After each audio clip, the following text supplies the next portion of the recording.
പരസ്യ പ്രസ്താവനകൾ നടത്തിയിരുന്നു ഞങ്ങൾ ജനാധിപത്യ പാർട്ടിയാണ്. നിങ്ങളത് വിചാരിക്കണം ഞങ്ങളെ കുറിച്ച്. നിങ്ങള് അല്ല, അത് ഞങ്ങൾ അതിൻ്റെതായ രീതിയിലെടുക്കും. എന്താ അതൊക്കെ ഞങ്ങൾ ഇന്റേണലായിട്ട് പറയണല്ലോ, മീഡിയയോട് പറയാവുന്നതല്ല. ഞങ്ങൾ കേരളത്തിൽ 140 നിയോജകമണ്ഡലം പിടിക്കാനുള്ള തയ്യാറെടുപ്പിലാണ്. ഞങ്ങൾക്ക് അനുകൂലമായ സാഹചര്യമാണ് കേരളത്തിലുള്ളത്. പ്രത്യേകിച്ച് കേരളത്തിൽ മുനമ്പം ഉൾപ്പെടെയുള്ള സ്ഥലങ്ങളിൽ പാവപ്പെട്ട ക്രൈസ്തവ സഹോദരന്മാരെ പീഡിപ്പിക്കുന്നൊരു കാലയളവാണ്. അവർ കുടിയൊഴിപ്പിക്കപ്പെടാൻ വേണ്ടി പോവുകയാണ്. ആ പീഡിതരായ ആളുകൾ അവരൊരു വലിയ നിലപാടുകൾ സ്വീകരിച്ചിട്ടുണ്ട്. ഞങ്ങളിന്ന് കേരളത്തിൽ വലിയ ശക്തിയാണ്. ഈ ശക്തിയല്ലേ കഴിഞ്ഞ ഇലക്ഷനും മത്സരിച്ചപ്പോ തെരഞ്ഞെടുപ്പിൽ? അതെ, ഒരു തെരഞ്ഞെടുപ്പിൽ തോറ്റു കഴിഞ്ഞാൽ എല്ലാം പോയാ. ഞാൻ ചോദിക്കട്ടെ, ഞങ്ങളിപ്പോ മഹാരാഷ്ട്രയിൽ ജയിച്ചു. മഹാരാഷ്ട്ര ഇന്ത്യയുടെ സാമ്പത്തിക തലസ്ഥാനമാണ്. അവിടെ വലിയ വിജയമാണ് ഞങ്ങളുണ്ടായ. ഞങ്ങളുടെ വിജയം നിങ്ങൾ ആഘോഷിക്കുന്നതിന് പകരം ആ വിജയത്തിന്റെ മുകളിൽ ഒരു കറുത്ത പൊട്ടുണ്ടാക്കാനുള്ള ശ്രമത്തിലാണ് നിങ്ങൾ. നിങ്ങൾ പറയുന്നതനുസരിച്ച് ഇപ്പൊ ഈ പാലക്കാട് ഒരു പ്രത്യേകത നിങ്ങൾക്കില്ലായിരുന്നു. നിങ്ങൾക്ക് ഒരു വിജയപ്രതീക്ഷയില്ലായിരുന്നു. പാലക്കാട് ഇലക്ഷനെ എല്ലാമായിട്ട് കൂട്ടിച്ചേർത്താണല്ലോ പറയുന്നത്. മാഡം, തെരഞ്ഞെടുപ്പ് ഞാൻ മണലൂർ മത്സരിച്ചു. ഞാൻ മത്സരിക്കുമ്പോൾ ഞാൻ ജയിക്കാനാണ് മത്സരിക്കുന്നത്. തോക്കാൻ വേണ്ടി ആരെയും മത്സരിക്കോ? പാലക്കാട് തോൽവി എന്താ? ഈ ഏഷ്യാനെറ്റും തമ്മിൽ മത്സരിക്കണം, ഒന്നാമതാവാനാ. നിങ്ങൾ ഒന്നാമതായില്ലല്ലോ, അതുകൊണ്ട് നിങ്ങൾ മോശമാണോ? ഒന്നാമതാവാനാണ് ഞങ്ങൾ എല്ലാവരും മത്സരിക്കുന്നത്. ഒന്നാമതിന്റെ സന്തോഷം അല്ല, അതല്ല ഞാൻ ചോദിക്കുന്നത്. എന്താ പറയുക, പാലക്കാട് ശരിക്കും എന്താ സംഭവിച്ചത്? അതൊന്നും നിങ്ങൾക്കൊരു പരാതി ഇല്ലേ ആർക്കും? പാലക്കാട് സംഭവിച്ചു, ജനങ്ങൾ വോട്ട് ചെയ്തില്ല. എന്തുകൊണ്ട്? അത് ഞങ്ങൾ പരിശോധിക്കുമല്ലോ. ഇപ്പൊ ഞങ്ങൾ കേരളത്തിൽ പ്രവർത്തിക്കാൻ തുടങ്ങിയിട്ട് വർഷങ്ങളായി. കേരളത്തിൽ ഞങ്ങൾക്ക് ആകെ ഒരു MLA ഇതുവരെ ഉണ്ടായിട്ടുള്ളൂ. പല സമയത്തും ഞങ്ങൾ പരാജയപ്പെട്ടിട്ടുണ്ട്.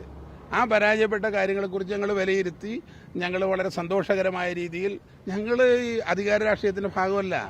ആരും ഇല്ലാത്ത സമയത്ത് ഈ കൊടി പിടിച്ച ആളുകളാണ്.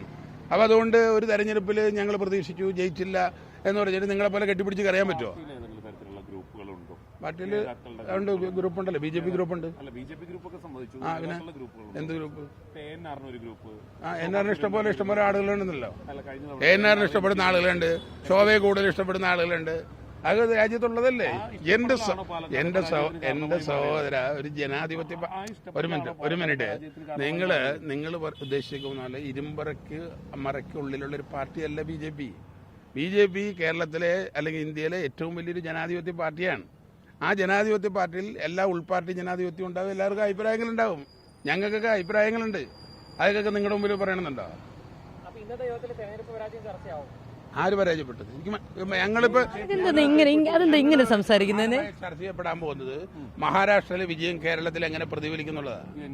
അല്ല, ഇതെന്നറിയാം, നമ്മൾ തുടർച്ചയായിട്ട് BJP നേതാക്കളോട് നമ്മൾ വളരെ ഗൗരവമായിട്ട് ചോദ്യം ചോദിക്കുമ്പോൾ അല്ല, അത് ശരിയല്ലല്ലോ. നമ്മൾ ഇത്രയും പ്രധാനപ്പെട്ട ഒരു സമയം പാലക്കാട് നിങ്ങൾ പ്രതീക്ഷിച്ചിരുന്ന ഒരു സീറ്റ് നഷ്ടപ്പെടുന്നു, അതല്ല ശരിയല്ലല്ലോ.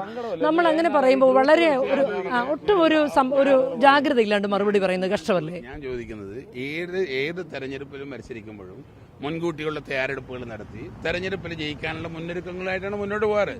തെരഞ്ഞെടുപ്പിൽ എല്ലാ സ്ഥലത്തും ജയിക്കും എന്ന് ഉറപ്പുണ്ടെങ്കിൽ വേറെ ആരും മത്സരിക്കണ്ടല്ലോ. അല്ല, അവിടെയാണ് ഈ ഗ്രൂപ്പ് കളിച്ച് കളഞ്ഞു എന്ന് പറയുന്നത്. ആര് ഗ്രൂപ്പ്? എന്ത് ഗ്രൂപ്പ്? ഒരു ഗ്രൂപ്പ്. ജനങ്ങൾ വോട്ട് ചെയ്തില്ലെങ്കിൽ അത് വലിയ തിരിച്ചടിയല്ലേ BJP സംബന്ധിച്ചിടത്തോളം കേരളത്തിൽ? ആണല്ലോ. ഞങ്ങൾ പറഞ്ഞ BJPയെ സംബന്ധിച്ച് ഇപ്പൊ നിങ്ങൾ ഇപ്പൊ മാഡം വർത്താനം പറഞ്ഞപ്പോൾ ഞാൻ പെട്ടെന്ന് മനസ്സിൽ ഓർക്കണം, കഴിഞ്ഞ 25 കൊല്ലമായിട്ട് പാലക്കാട് MLA BJP ആണെന്നുള്ള പറ്റില്ല. അപ്പൊ നിങ്ങൾക്കൊരു പ്രതീക്ഷ ഇല്ലായിരുന്നു? അപ്പൊ ജനങ്ങൾ പ്രതീക്ഷിച്ച പോലും നിങ്ങൾ പ്രതീക്ഷിച്ചിട്ടില്ല? പ്രതീക്ഷയും ഫലവും ഒക്കെ രണ്ടാണ്. പ്രതീക്ഷയില്ലാണ്ട് ഒരാൾ ഈ പാർട്ടിയിൽ എനിക്ക് വയസ്സ് 62ആയി. ഇതിനകത്ത് നിൽക്കാൻ തുടങ്ങിയിട്ട് വർഷം ചെറുതിലെ തുടങ്ങിയതാ. പ്രതീക്ഷയുണ്ട്. ആ പ്രതീക്ഷ അനുസരിച്ച് ആദർശപരമായി മുന്നോട്ട് പോകുന്ന ആളുകളാണ്. അപ്പോൾ സ്വാഭാവികമായിട്ട് തെരഞ്ഞെടുപ്പിൽ ജയിക്കും, തെരഞ്ഞെടുപ്പിൽ പരാജയപ്പെടും. അതൊക്കെ സ്വാഭാവികമാണ്. നിങ്ങളിപ്പോൾ വർത്തമാനം പറയട്ടെ, പാലക്കാട് 25 കൊല്ലമായിട്ട് ഞങ്ങളുടെ MLA എന്നുള്ള പറ്റില്ല. അല്ല, പാലക്കാട് ജനം തോൽപ്പിച്ചതാണ്. അരെ, ജനമുള്ള എല്ലാവരും തോൽപ്പിക്കും ചെയ്യിക്കാൻ. എന്റെ സാറ് ജനാധിപത്യത്തിൽ ജനമാണ്. ജനമല്ല എല്ലാവരും തോൽപ്പിക്കണേ. എന്താ ഗ്രൂപ്പ് കളിച്ച് പറ്റല്ല? ഏത് ഗ്രൂപ്പ്? കഴിഞ്ഞ തവണ ഈ ഇലക്ഷനൊക്കെ ശേഷം ആദ്യം നടന്ന സംസ്ഥാന സമിതി യോഗമാണ്. പ്രത്യേകിച്ച് അസാന്നിധ്യം ശ്രദ്ധിക്കപ്പെട്ടത് PK Krishnadas, AN Radhakrishnan, MT Ramesh. നിങ്ങൾ എന്തുകൊണ്ടാണ് 3 പേരും കഴിഞ്ഞ പ്രാവശ്യം ഇല്ലാതിരുന്നത്? കഴിഞ്ഞ തവണ നടന്നത് സംസ്ഥാന സമിതിയല്ല. കഴിഞ്ഞ തവണ തെരഞ്ഞെടുപ്പിന്റെ വരാൻ പോകുന്ന സംഘടനാ തെരഞ്ഞെടുപ്പിന്റെ മുന്നൊരുക്കങ്ങളുടെ ഭാഗമായിട്ട് നടന്നിട്ടുള്ള ഒരു ചിന്തൻ സംഭവമാണ്. അത് ശില്പശാല. അതിൽ ഫലത്തിൽ എല്ലാവരും ഉണ്ടായിരുന്നല്ലോ, എല്ലാ സംസ്ഥാന ഭാരവാഹികളും ഉണ്ടായിരുന്നല്ലോ. ഒരു മിനിറ്റ്, എല്ലാ പരിപാടികളിലും എല്ലാവരും. ഇപ്പൊ കഴിഞ്ഞ മീറ്റിംഗിൽ കുമ്മനം ഉണ്ടായിരുന്നില്ലല്ലോ. കുമ്മനുണ്ടായിരുന്നു. എൻ്റെ സഹോദരി ഇപ്പോൾ കഴിഞ്ഞ ദിവസം തിരുവനന്തപുരത്ത് മീറ്റിംഗ് ഉണ്ടായി. ആ തിരുവനന്തപുരത്തെ മീറ്റിങ്ങിൽ കുമ്മനം ഉണ്ടായില്ലല്ലോ. അപ്പോൾ പല ആളുകൾക്കും പല അസൗകര്യം ഉണ്ടാകും.